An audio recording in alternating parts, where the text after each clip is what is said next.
After Jesus had said this prayer, he left with his disciples and went across Kidron Brook. There was a garden in that place, and Jesus and his disciples went in. Judas, the traitor, knew where it was, because many times Jesus had met there with his disciples.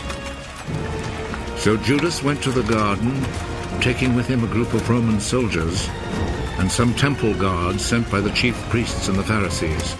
They were armed and carried lanterns and torches. Jesus knew everything that was going to happen to him, so he stepped forward and asked them, "Who is it you are looking for?"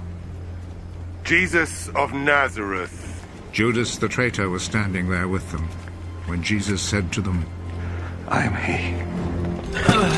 They moved back and fell to the ground. Again Jesus asked them, "Who is it you are looking for?" "Jesus of Nazareth." "I have already told you that I am he. If then you are looking for me, let these others go." He said this so that what he had said might come true. "Father, I have not lost even one of those you gave me." Simon Peter, who had a sword, drew it and struck the high priest's slave, cutting off his right ear.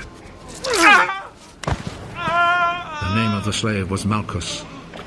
"Put your sword back in its place." Do you think that I will not drink the cup of suffering which my Father has given me?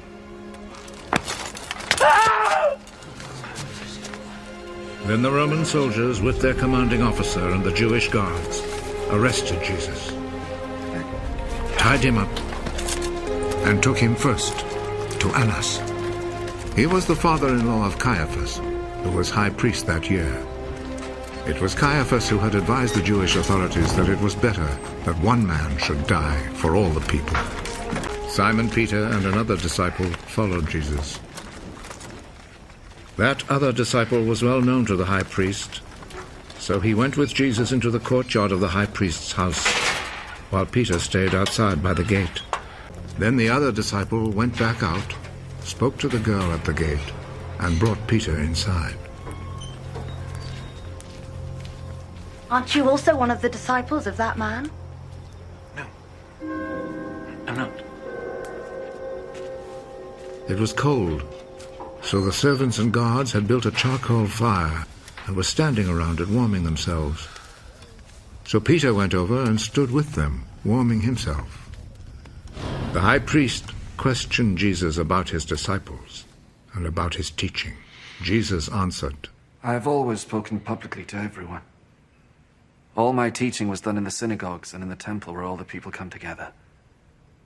I have never said anything in secret. Why then do you question me? Question the people who heard me. Ask them what I told them. They know what I said." How dare you talk like that to the high priest? If I have said anything wrong, tell everyone here what it was. But if I am right in what I have said, why do you hit me? Then Annas sent him, still tied up, to Caiaphas, the high priest.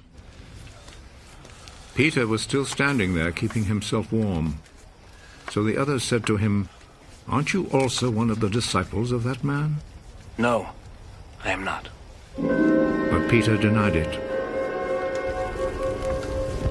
One of the high priest's slaves, a relative of the man whose ear Peter had cut off, spoke up.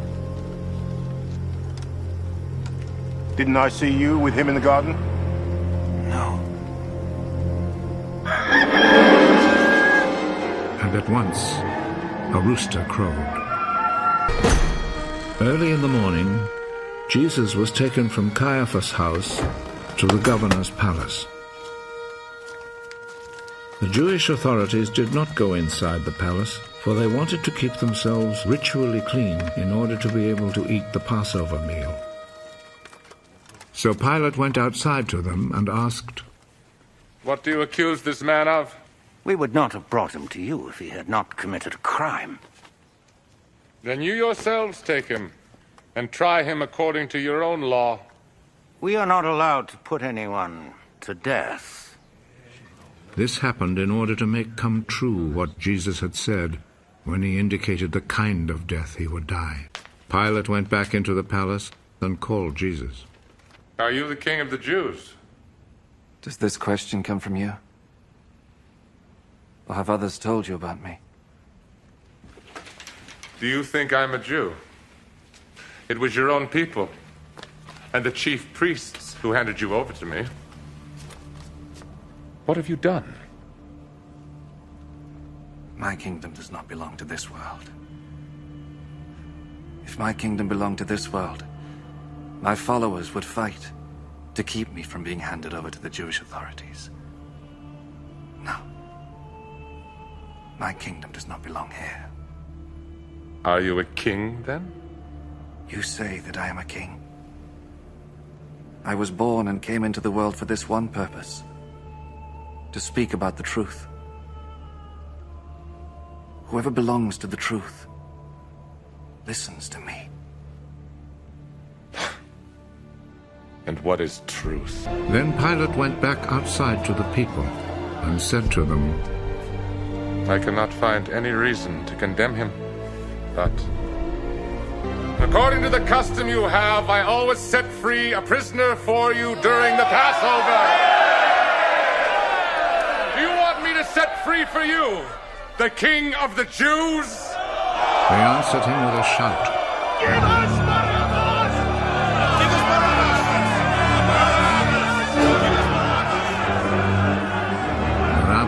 was a bandit.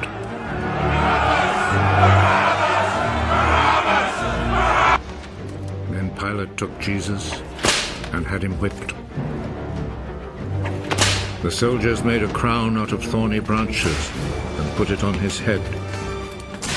Then they put a purple robe on him and came to him and said, Long live the King of the Jews. And they went up and slapped him. Pilate went back out once more and said to the crowd, Look, I will bring him out here to you to let you see that I cannot find any reason to condemn him. Look, here is the man.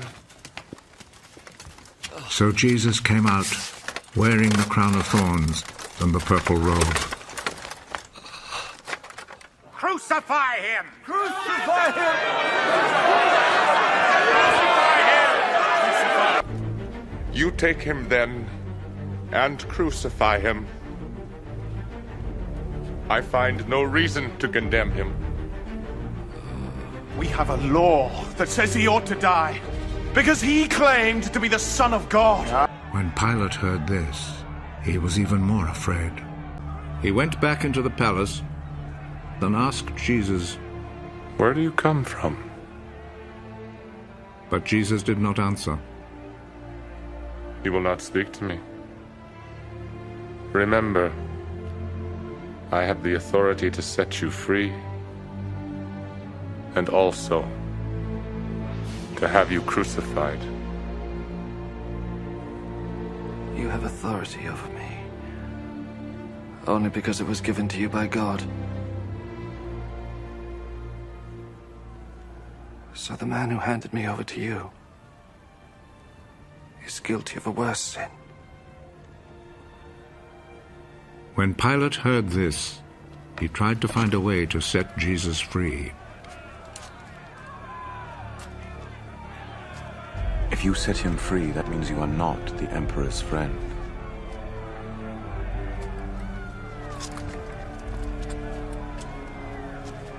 Anyone who claims to be a king is a rebel against the Emperor.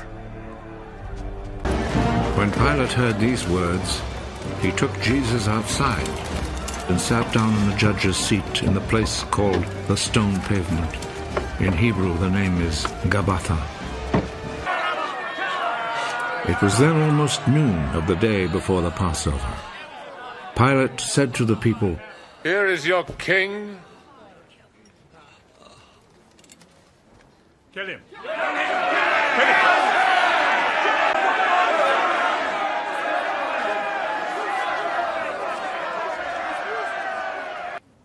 Do you want me to crucify your king? The only king we have is the emperor. Then Pilate handed Jesus over to them to be crucified. So they took charge of Jesus. He went out, carrying his cross, and came to the place of the skull, as it is called. In Hebrew it is called Golgotha. There they crucified him. And they also crucified 2 other men, one on each side, with Jesus between them. Pilate wrote a notice and had it put on the cross. Jesus of Nazareth, the King of the Jews, is what he wrote. Many people read it because the place where Jesus was crucified was not far from the city. The notice was written in Hebrew, Latin, and Greek. The chief priest said to Pilate, "Do not write the King of the Jews, but rather..." This man said, "I am the king of the Jews." What I have written stays written. After the soldiers had crucified Jesus, they took his clothes and divided them into 4 parts, 1 part for each soldier. They also took the robe, which was made of 1 piece of woven cloth without any seams in it. The soldiers said to one another, "Let's not tear it. Let's throw dice to see who will get it." This happened in order to make the scripture come true. They divided my clothes among themselves and gambled for my robe. And this is what the soldiers did.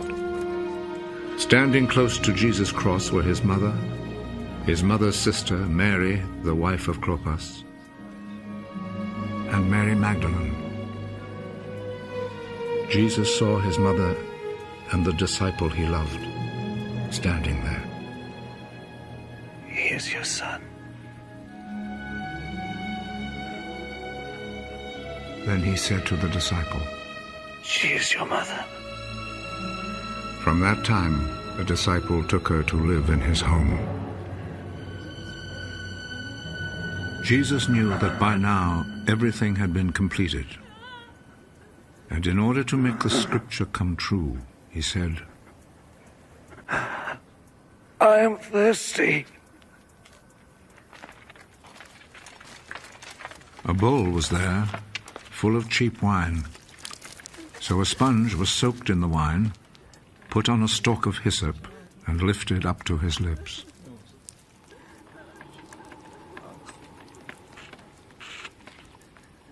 Jesus drank the wine. It is finished. Then he bowed his head and gave up his spirit. Then the Jewish authorities asked Pilate to allow them to break the legs of the men who had been crucified and to take the bodies down from the crosses. They requested this because it was Friday, and they did not want the bodies to stay on the crosses on the Sabbath, since the coming Sabbath was especially holy. So the soldiers went and broke the legs of the first man, and then of the other man who had been crucified with Jesus. But when they came to Jesus, they saw that he was already dead, so they did not break his legs. One of the soldiers, however, plunged his spear into Jesus' side, and at once blood and water poured out. The one who saw this happen has spoken of it, so that you may also believe. What he said is true, and he knows that he speaks the truth. This was done to make the scripture come true. Not one of his bones will be broken. And there is another scripture that says, people will look at him whom they pierced. After this, Joseph, who was from the town of Arimathea, asked Pilate if he could take Jesus' body. Joseph was a follower of Jesus, but in secret because he was afraid of the Jewish authorities. Pilate told him he could have the body, so Joseph went and took it away. Nicodemus, who at first had gone to see Jesus at night, went with Joseph, taking with him about 100 pounds of spices, a mixture of myrrh and aloes. The two men took Jesus' body and wrapped it in linen cloths with the spices, according to the Jewish custom of preparing a body for burial. There was a garden in the place where Jesus had been put to death, and in it there was a new tomb where no one had ever been buried. Since it was the day before the Sabbath, and because the tomb was close by, they placed Jesus' body there.